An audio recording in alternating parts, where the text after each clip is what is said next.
বল বুঝা রক্তের প্রশ্ন বল আর শুধু অপশন বলবেন, ডাইরেক্ট উত্তর বলবি। রক্তের হিমোগ্লোবিন কোন ধাতু থাকে? আমি যে সি ইউ মানে কপার। হ্যাঁ না, রক্তে কিন্তু লোহা থাকে, এফি। হ্যাঁ এফি মানে এফি। আচ্ছা লোহা। কোনটি বৃহত্তম জীবিত স্তন্য প্রাণী নয়? সাদা হাতি না নীল তিমি? আমি সাদা হাতি দিছি। না, সাদা হাতি তো জীবিত আছে। সাদা হাতি আছে। তুমি যে বলো ডিম পারে না। এখানে বলছি জীবিত। জীবিত মানে মানে যে যে প্রাণীটা এখনো বেঁচে আছে, হ্যাঁ তাহলে সাদা হাতি তো আছে। তো সাদা হাতি তো দিছি। ওটা হবে না, তাহলে আরেকটা কি আছে অপশন? নীল তিমি।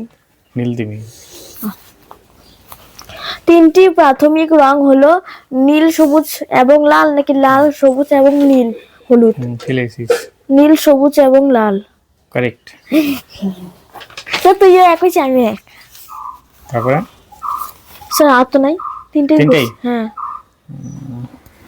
আর ওই সে দর্শক বিন্দুদের কি বলবি যারা দেখতেছে? Like, comment and share. আর ভালো ভালো প্রশ্ন নিয়ে আসবো আপনাদের, যদি ভালো লাগে আরো ওদেরকে আরো ভালো ভালো প্রশ্ন দিব।